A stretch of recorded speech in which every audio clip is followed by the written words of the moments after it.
नमस्कार, बहुत स्वागत है आपका। आप देख रहे हैं ग्रैंड धर्मा सन्मार्ग। ज्येष्ठ अमावस्या, ज्येष्ठ माह में आने वाली जो अमावस्या है उसको ज्येष्ठ अमावस्या कहते हैं। और इस अमावस्या तिथि के दौरान पूजा पाठ, स्नान दान का विशेष महत्व होता है। हिंदू पंचांग में अमावस्या तिथि को लेकर कई तरह के बातें प्रचलित हैं। इस तिथि पर किए जाने वाले विशेष कार्यों को करने की भी बात कही गई हमारे शास्त्रों में। तो ज्येष्ठ अमावस्या को जेठ अमावस्या, दर्श अमावस्या, भावुका अमावस्या आदि नाम से हम जानते हैं। सोमवार के दिन इस बार अमावस्या तिथि है। तो ज्येष्ठ मास के दौरान चंद्रमा की शक्ति निर्बल होती है और अंधकार की स्थिति अधिक होती है, इसलिए वातावरण में नकारात्मक प्रभाव ज़्यादा होता है। तंत्र मंत्र से संबंधित तमाम क्रियाएं भी अमावस्या तिथि पर किए जाते हैं, क्योंकि कहा जाता है तांत्रिकों के लिए ये रात खास होती है जब वे अपनी सिद्धियों से विभिन्न शक्तियों को जागृत करते हैं, नकारात्मक शक्तियों को।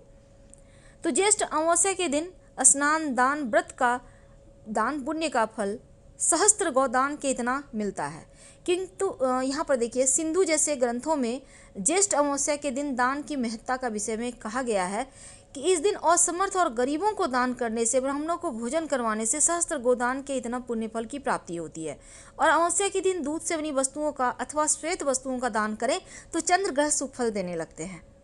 तो ज्येष्ठ अमावस्या पर सबसे महत्वपूर्ण कार्य होते हैं पितरों के निमित्त दान करना, तर्पण करना, पितरों की आत्मा की शांति के लिए कार्य करना।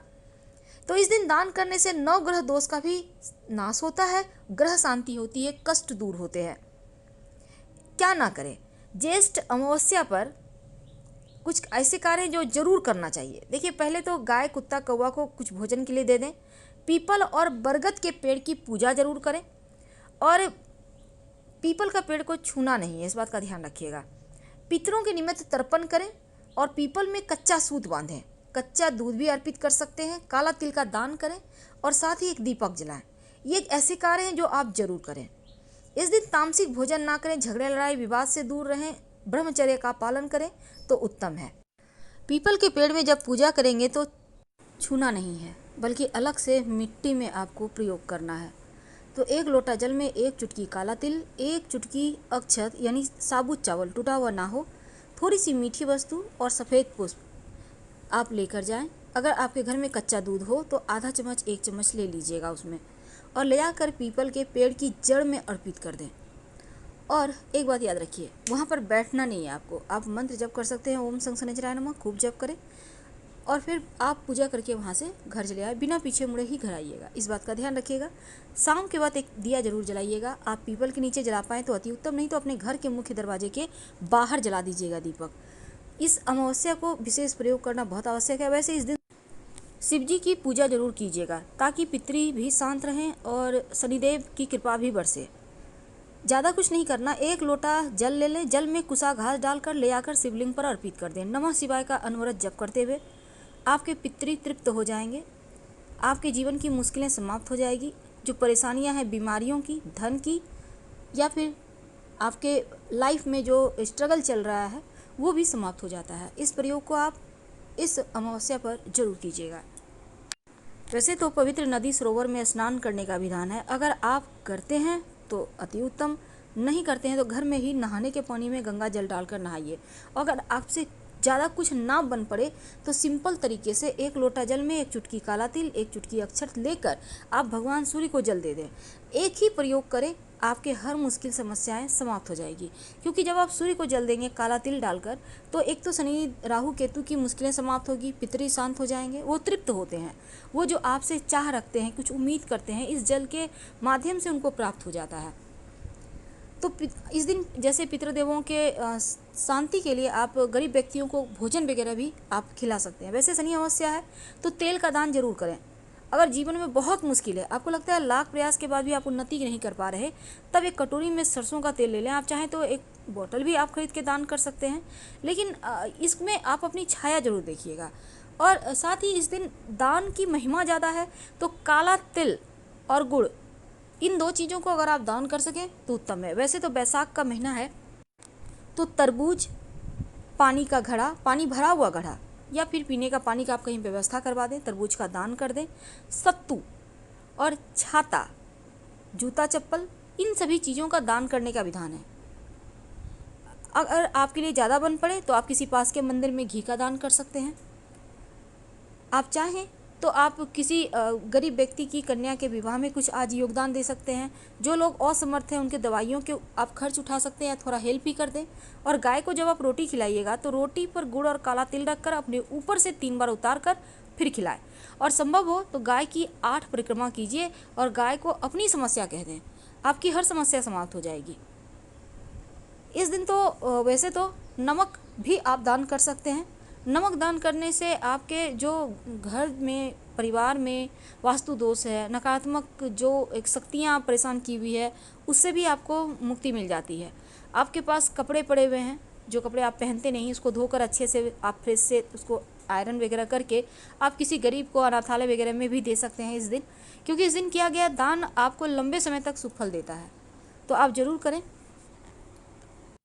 क्योंकि शनि अमावस्या के दिन शनिदेव का जन्म हुआ था और ऐसी मान्यता है कि नवग्रह परिवार में सूर्य राजा हैं और शनिदेव भृत्य हैं, यानी कि महर्षि कश्यप ने शनि स्त्रोत के एक मंत्र में सूर्य पुत्र शनिदेव को महाबली और ग्रहों का राजा कहा है। तो प्राचीन ग्रंथों के अनुसार शनिदेव ने शिव भगवान की तपस्या की और उनकी तपस्या से 9 ग्रहों में श्रेष्ठ स्थान को भी प्राप्त किया। और एक समय जब सूर्यदेव जब गर्भाधान के लिए अपनी पत्नी छाया के समीप गए तो छाया ने सूर्य को प्रचंड जो सूर्य की तेज थी भयभीत होकर अपनी आंखें बंद कर ली। इसीलिए छाया के गर्भ से शनिदेव का जन्म हुआ और शनिदेव का श्याम वर्ण काले रंग को देखकर सूर्य ने अपनी पत्नी छाया पर यह आरोप लगाया कि शनि मेरा पुत्र नहीं है। तभी से शनि अपने पिता से शत्रुता रखते हैं। ग्रंथों की अगर हम माने तो शनिदेव कश्यप गोत्रीय है और सौराष्ट्र में उनका जन्मस्थल माना जाता है। शनिदेव ने अनेक वर्षों तक भूखे प्यासे रहकर शिव आराधना की, घोर तपस्या की और अपनी देह को दग्ध कर लिया। तब शनिदेव की भक्ति से प्रसन्न होकर शिवजी ने शनिदेव से वरदान मांगने को कहा। तब शनिदेव ने प्रार्थना की, युगों युगों में मेरी माँ छाया की पराजय होती रही है और मेरे पिता सूर्य द्वारा बहुत अपमानित और प्रताड़ित किया जाता है। इसलिए मेरी माता की इच्छा है कि मैं शनिदेव अपने पिता से भी ज़्यादा शक्तिशाली और पूज्य बनूं। तब भगवान शिव ने उन्हें वरदान देते हुए कहा कि 9 ग्रहों में तुम्हारा स्थान सर्वश्रेष्ठ होगा। तुम पृथ्वीलोक में दंडा अधिकारी न्यायाधीश रहोगे। मानव जो साधारण मानव तो क्या, असुर सिद्ध विद्याधर नाग भी तुम्हारे नाम से भयभीत रहेंगे। शनिदेव के क्रोध से तो बड़े बड़े राजा भी रंक हो जाते हैं। शनिदेव ने राजा से एक बार कहा कि मैं तुझे नहीं जानता। श्री राम की 7.5 आने पर उन्हें वनवास हो गया और रावण के 7.5 आने पर लंका को बंदरों की सेना ने परास्त कर दिया। अब तुम सावधान रहना।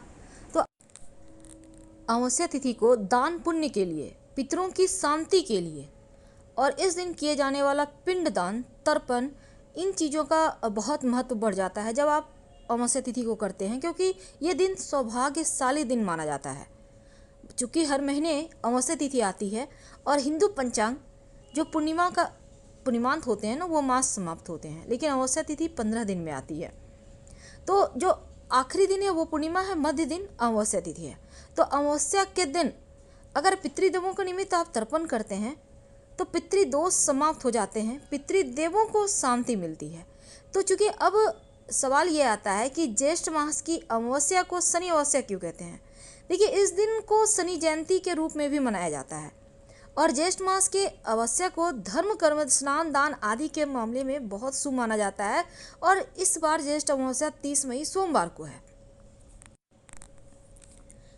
तो इस अमावस्या को न्याय प्रिय देव शनिदेव की जयंती के रूप में मनाते हैं और शनि दोष से बचने के लिए भी इस दिन शनि दोष निवारण के उपाय विद्वान जो ज्योतिषाचार्य हैं उनसे आप करवा सकते हैं। तो ज्येष्ठ अमावस्या का महत्व चूँकि बढ़ा हुआ है, तो शनि जयंती के साथ साथ महिलाएं अपनी पति की लंबी आयु के लिए वट सावित्री व्रत भी इस दिन रखती हैं। सौभाग्यशाली और पुण्यदायी तिथि है ये। तो ज्येष्ठ मास की जो अमावस्या है, इसकी पूजा विधि क्या है। देखिए, इस दिन तो वैसे तो महिलाएं वट सावित्री व्रत रखती हैं और स्त्री पुरुष दोनों ही उपवास रख सकते हैं।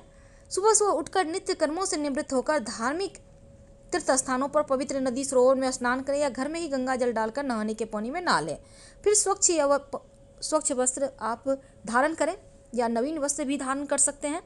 इसके बाद भगवान सूर्य को 1 लोटा जल में काला तिल डालकर जरूर अर्पित करें, या आप चाहे तो बहते हुए जल में 1 मुट्ठी काला तिल भी प्रवाहित कर सकते हैं, अर्घ्य देकर भी कर सकते हैं। इसके बाद पीपल में आपको जल अर्पित करना है ताकि शनिदेव की भी पूजा हो जाए और शनिदेव के मंत्र का जप शाम के समय कीजिएगा।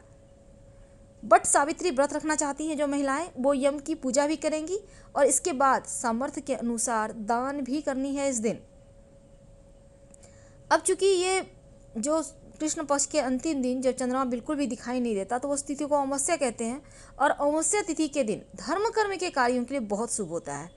और ज्येष्ठ अमावस्या क्या तो विशेष महत्व है पुराणों में। अगर आपकी नौकरी रोजगार नहीं चल रही, लंबे समय से आप प्रयासरत हैं पर सफलता नहीं मिल रही, तब एक छोटा सा काम कीजिए। एक लोहे की कील ले लें। नया पुराना मायने नहीं रखता, पर ये कील आप टेढ़ा नहीं हो, सीधा हो, इस बात का ध्यान रखिएगा। और ये प्रयोग आप चुपके से करें तो ज़्यादा अच्छा है। लेकर सुबह से लेकर शाम तक में आप कभी भी पीपल के पेड़ के पास चले जाएं। जाकर पीपल के पेड़ के पास अपनी मनोकामना कहकर, जैसे आपकी नौकरी में समस्या नहीं लग रही, आपका व्यापार नहीं चल रहा, शत्रु विरोधी तंग कर रहे, कोई भी मुश्किल हो, इसको आप ले जाकर पीपल के पेड़ के पास, जो जड़ के आसपास मिट्टी होती है, पीपल के पेड़ के जड़ बहुत जगह उभरे हुए होते हैं, वहाँ पर मिट्टी होती है बीच बीच में, आपने देखा होगा, उसी मिट्टी में इस कील को दबा दें।